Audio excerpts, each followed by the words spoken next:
So let's go ahead and get started here. I want to give a little bit of a background.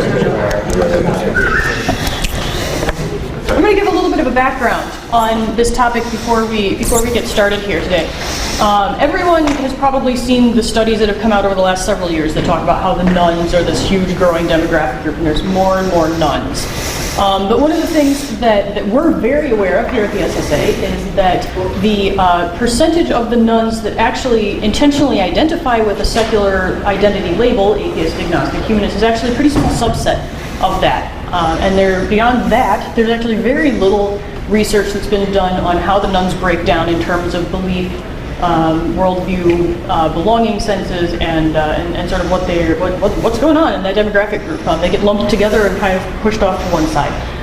What we do know is that it's a tremendous opportunity for us as a secular organization to do some outreach. And so when Robert Parker sent in his speaking application, which had a lot of fantastic topics like working with secular legal societies, that's what we call Secular Student Alliance affiliates at law schools, and cooperating with other groups and co-sponsorship, we said, oh, but look at that, he's talking about the nuns. And so we reached out and said, we absolutely want you to come talk about the nuns, even though that, sort of puts to the side a lot of the tremendous experience he brings to the table. Not only is he one of the leaders of the Secular Legal Society at the Lewis and Clark Law School, he's also a chairman of events for CFI Portland and helped to get Sunday Assembly of Portland off the ground. So he brings a lot of experience to the table. I'm pleased to introduce Robert Parker to talk about the nuns.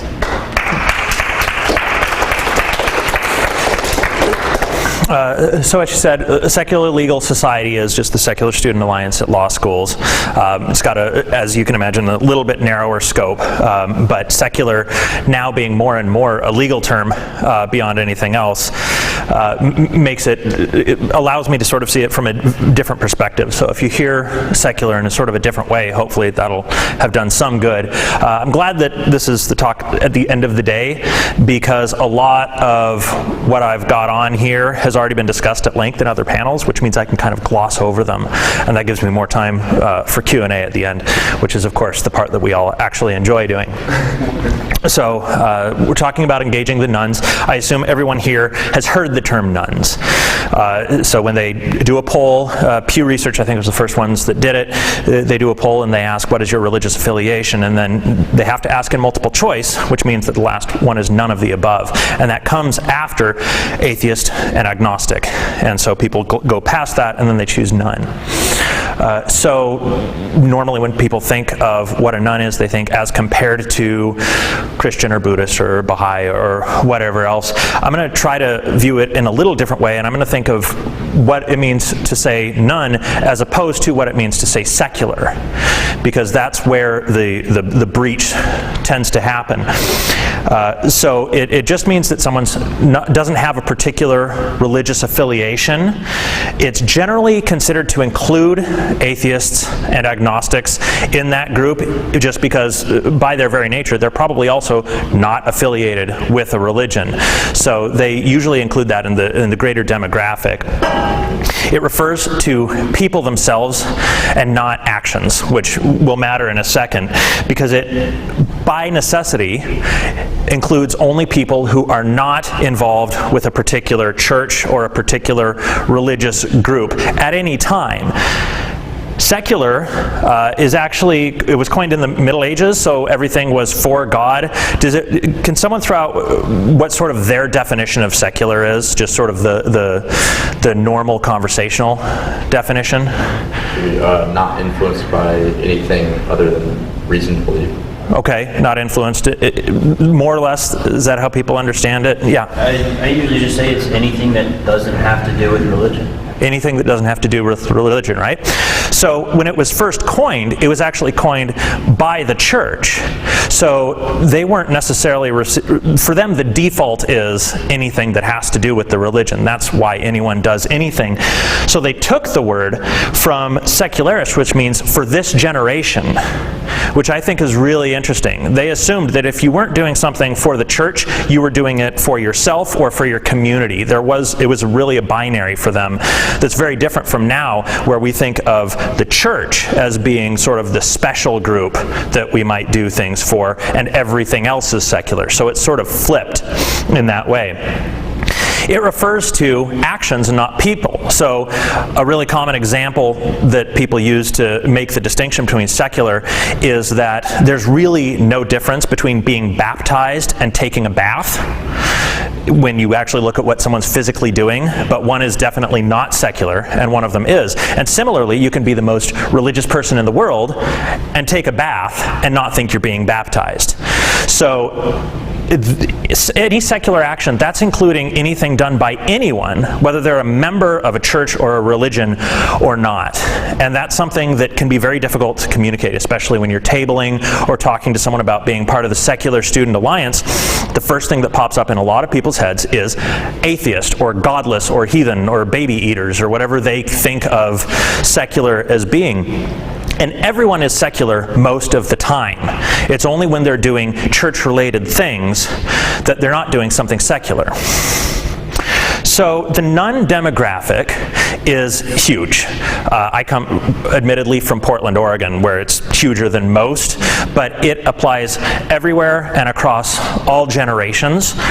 This is the percentage of nuns over time. Right now in 2014, about 1 in 4 people say they're either atheist, agnostic, or none. And I intentionally left that little pink line there. That's people who say, I don't know. And I think it's important to remember that in these polls, they do leave that as an option. So people who say, you know, I have no idea, I don't care, I just want to get through this poll, they do have an option that they can say instead of making the affirmation that I do not belong to a church.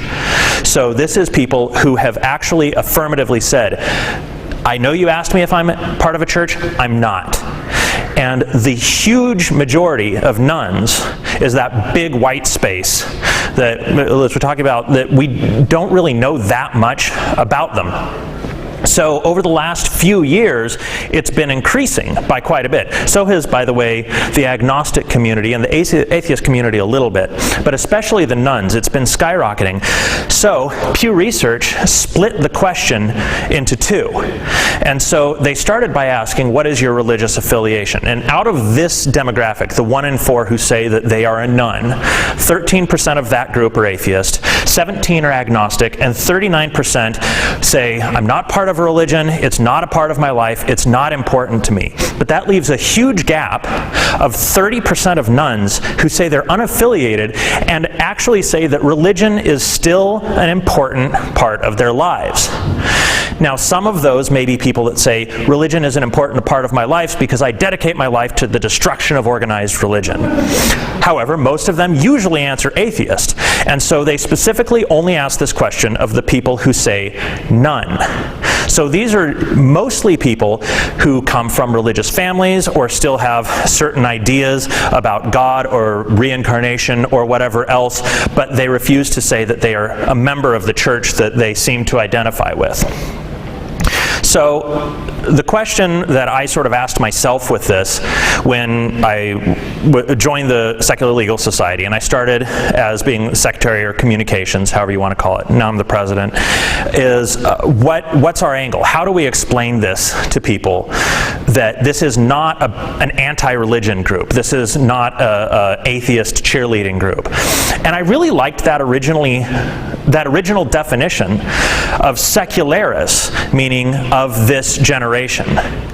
And that's particularly important, I think, because pretty much everyone here is college students. And this rise of the nuns is particularly prominent with the millennial generation. So if you take a look at the Pew polls, they give the generic thing, so 1 out of 4 nuns, but that's across all of the generations, all age groups. But if you break it down by the age of the person responding, if you look at the silent generation or the baby boomers, it's still, I mean, I think it's a decent amount. Maybe I have low expectations, but I was surprised to hear that 17% of baby boomers still identify as none. But once you start getting into millennials, and especially people that are currently college-aged, it's 36%. So a third, and in some places now, it's the largest religion. In Portland, where I go to school, it's the plurality religion. Catholic is third, to give you a basis of comparison of how many people call themselves nuns in a lot of communities now. It's a huge percentage and a huge jump between the generations. Because this is Generation X, technically I'm Generation X. And even with Generation X, it was only about 20%, and then it jumped to 35% with the most recent generation, probably because of the internet, because people who have been in isolated communities and have never known of an alternative, now they can see all the answers, and people tend to gravitate towards non-religious affiliation. One of the questions that Pew had when they looked at this is, well, let's take it for granted. Let's assume that people's theory is correct, that the public education system is this liberal, godless agenda to destroy the idea of church in children's minds. So if that's true, then as soon as they leave the educational system, that they will go back to Jesus or return to the religion of their forefathers or whatever the case is. And so they asked these older generations in 2007 what they believed, and then they asked them again now. And overwhelmingly, every single generation has become less religious over time. There's not a single generation that after leaving college becomes any more religious. So that indicates that the millennials who have already gotten out of college, 10% left their religion since they were in college 5 years ago or 7 years ago. And we don't know how many it's going to be for younger millennials, but they're already at a third. So this is a group of people who not only are not religious, but don't appear to have any intention of joining a church, but still don't call themselves atheist or agnostic for the most part. And so, just very quickly, some of the things that you can do to reach out to those people that we've found are successful, to sort of make this group aware that we're not here trying to, quote-unquote, convert you to atheism. We're genuinely a secular organization. We're here to talk about things that affect this generation. You're not doing things for the church anymore. You're doing things for you. So the things that are pertinent, collaboration, which we've talked about quite a bit. Over the last year, these are some of the groups that we collaborated with. We did a talk on abortion rights with the Law Students for Reproductive Justice. We did one on gay marriage, and we partnered with Outlaw. ACS is a progressive law organization, so we did a few things on voters' rights, and we did one on Hobby Lobby. And this is the Women's Lawyers Association. We didn't do a talk with them. We just did a combined event where we played Cards Against Humanity and ate pizza. And that's really all we needed to do, because there were a whole lot of women's lawyers who said, I don't want to think about religion. I don't care about religion. I just want to go to school and I want to learn things. We went and we played cards with them and we talked, and they found out that we didn't care about religion either.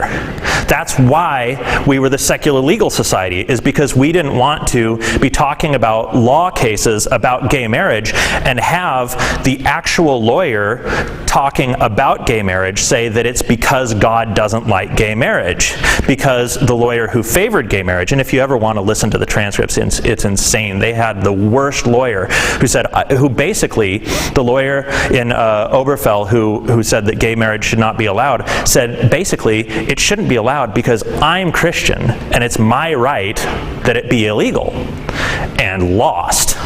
So it's good to make people realize that this is not an atheism issue, this is a secular issue. Also, CFI on campus has been amazing. Obviously, I'm part of CFI, so I'm going to say that, but they've been able to provide a lot of resources. We can combine efforts.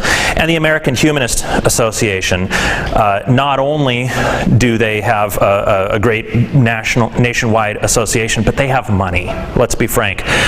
So if there's someone that we want to fly in or something like that, they've been able to help us with that. The next thing is that debates are amazing. For one thing, you can bring people in that you would never expect would have any interest in secular issues. If you're debating a more religious-based people, they love arguing just as much as we do, especially at a law school. So you don't want to discredit their good ideas. One of the conversations that happened a couple years ago before I was at the law school is they were talking about charity, charitable giving. And one of the sides said, well, you know, atheists don't give as much money to charity. And the other person said, well, that has nothing to do with it. It's like, well, wait a minute. They don't. But make them pass what I call the why else test. It's like, okay, so you have a problem with atheists not donating enough charity. We'll work on that. What else? Why else do you think that, you know, we shouldn't be able to, you know, what are the other reasons? That also works with the gay marriage, and that's why Obergefell probably went the way it did, is because the lawyer went up and said, well, gay marriage is wrong because God. And they said, okay, why else should it be illegal? And he didn't have an answer. So that's a really easy way that you can sort of stay above the phrase. Make them pass the what else test. Okay, you don't like it because you're Christian. What else? What's another reason? And don't forget that even atheists can be conservative. And this is something that tends to be forgotten. I've seen a lot of articles on Patheos, for example. I hope I'm pronouncing it correctly. Where there's articles like, why you must be feminist if you're an atheist. Or why you must be for gay marriage. Or why you must be pro-choice.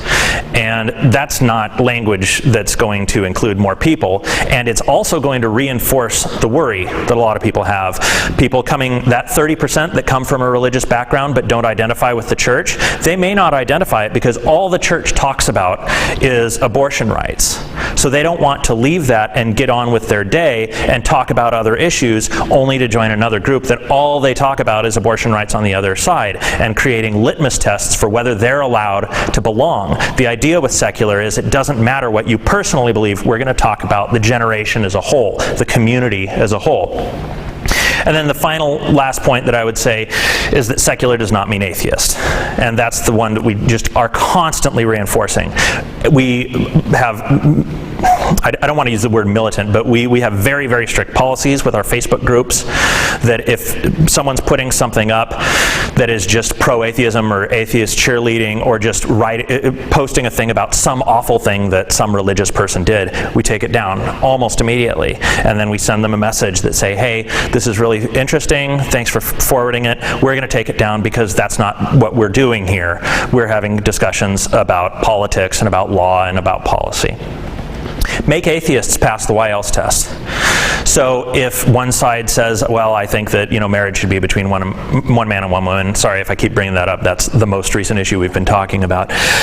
If you know, they say marriage should be between one man and one woman, and then they say, well, you only think that because you're religious. It's like, okay, but what else? Why is it important that we need to broaden the definition to include gay people? And then make them actually say it. And the nice thing is that they'll probably win if they bring up reasons. If you look at any argument where religion has been a defense, then it loses. And similarly, I just watched a court case last week where somebody brought up an argument and their only reason was because atheism. I don't want to say who it was because they're at this conference, but there was someone who was arguing that a tacky Jesus statue on private land should be taken down because they were offended. And I says, well, why is that offensive to you? And they said, because atheism. It's like, okay, what else? What's another reason why it should be taken down? Make your own side make those arguments as well. Or else you start getting into this. And this, I think, is the response to why the nuns do not like secular organizations. Because for the nuns, skepticism is the new religion. A lot of the discussions come from ad hominem attacks, going after secular group or religious groups, or just vilifying any sort of religious anything, even if it just sounds silly to them. And they see a lot of parallels between whatever group they were running away from or they don't want to be a part of, and groups like, not to pick on anyone, but Atheist United and American Atheists and groups that spend most of their times really just advocating for one group and not advocating for everybody. So I think that's the big thing, is whenever something is happening, whenever you're setting up an organization, whenever you're tabling, look at what you're doing, and if you want to reach out to the nuns, and some of you may not, but if you want to reach that 1 out of 4 people, when you put something up, ask yourself, does this look like religion? Does this look like something that a religious skeptic would do, someone who's zealous about atheism? And within the community, we still do a lot of it. And when we have the officers' meetings, we still are constantly, we make fun of ourselves all the time for how godless and how atheist we are. But in the outward appearance and things like that, we really enforce, we are not trying to create a new religion. We're trying to have all the conversations about the same things that everybody else has, that all the people that we collaborate with, we're trying to have those same conversations. We're just trying to do it without bringing up religion. So, are there any questions from any of you? Yeah. Okay, so I thought you made a really good point about talking about why else and trying to challenge yourself and your peers just as much as maybe your opposition. So kind of out myself here. So I've networked with quite a few libertarian organizations. I'm more of a left libertarian than most of my friends, but I found that there are a lot of secular people that are in the libertarian youth movement. And in my experience, a lot of them have sort of been disillusioned by maybe some of the secular activism or people in particular because they may feel unwelcome. So I'm wondering, how do we create avenues to focus on issues that may align with both right and left, or maybe especially with the right, that are also secular issues? Because currently, it seems like we have a lot of focus on abortion, which I am in agreement with some even secular right-leaning people may not agree with it, but they also agree with taking religion out of education, for example, civil liberties issues. So how do we go about rebranding and creating avenues to make a larger coalition? Okay, yeah. So I'll give you an example that came up that had sort of a libertarian angle to it last year when we were deciding what events we were going to do. The issue of legalization of marijuana came up, and that's an issue incredibly popular in Oregon. And I've never seen. We had a Black Lives Matter rally. We had a protest, the protest over Ferguson and all that. We were protesting the Hobby Lobby decision. I never saw people get up as much as when marijuana was legalized. It was a huge thing on campus. And so we wanted to grab onto that, and we wanted to talk about it, and it's a legal issue, so it's perfect for us. And we actually talked about it, and that's something that's going to be really interesting to libertarians and things like that. And then we stopped and thought about it and says, does this have anything to do with being secular? And we decided it didn't, because neither side was arguing anything about religion. Right. It just had nothing to do with it. My school, the school has 700 students and 400 student organizations. So all of us are on multiple boards, right? Yeah. We gave it to one of the other groups, the Federalist Society. And we said, listen, we've got a speaker. We knew someone because one of the lawyers that was on the case says, listen, we've got this person. Do you want us to help you bring it in? And then you can do it. Federalist Society is a libertarian organization. They really wanted to grab onto it because it was a very important issue for them. And we had been having a lot of trouble getting them to debate us because they also are very pro-life. Right. And so in response to that, sort of as a quid pro quo, they were willing to debate us and we brought up a subject of whether pro-life was libertarian or not. Mm-hmm. And that did matter to us, and then it really mattered to our group. So part of it is knowing which arguments not to have, I think. And then I'm trying to think, there was another one where we had, the GMO debate. That was one where we tended to fall heavily on the side, on what was the so-called conservative side. Mm-hmm. And we did the GMO debate, and we started talking about, in the context that, is there any good reason why we need to label things as genetically engineered? Is there any science backing this up? Or is this just basically another thing where people are just trying to make everybody legally agree with them? Mm-hmm. And so that was one that we saw a lot of faces in the crowd that we didn't recognize before. So keeping an eye out for things where liberals are only taking things on faith as well, right, can bring up some surprises. So, any other questions? Okay. Oh, yeah. If you're going to be reaching out to like non-religious conservatives, how would you I guess, make it welcoming for them without alienating the core progressive group, I guess? Yeah, I think, and we actually reached out to religious groups as well. A couple of years ago, they did one where it was super religious because it's when Hobby Lobby was being decided. And I think that's one of the places where the what else test is really important, because there is that temptation that people are going in and they want to see you just destroy the guy. And it's like, oh, the stupid religious exemptions, he shouldn't have it, you know.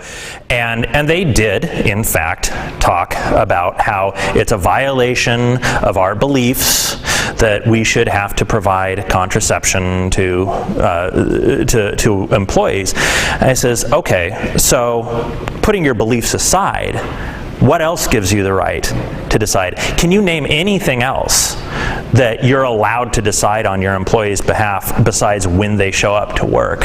What is another example? And it sort of had this dual effect that it continued the conversation going. It did. It scored a point for us. There were, sort of the liberals in the audience pumping their fists, but it's not just bullying. And the ultimate decision, as everyone knows, ended up falling more on the religious side. Seculars lost that battle, the Hobby Lobby battle. But in the process, a lot of the conservatives were able to see that we weren't just going to rip on them for their religious beliefs. We never attacked their religious beliefs at all. It allowed us to spread to them some of them who maybe didn't like the Hobby Lobby decision, but they felt that they had to support it because their parents are religious or because they work for a religious company. We were able to sell that message. That we're not here to bash your religion, we're here to bash your opinions, and they liked that a lot better. So we were able to sort of toe the line there. All right. Thank you very much.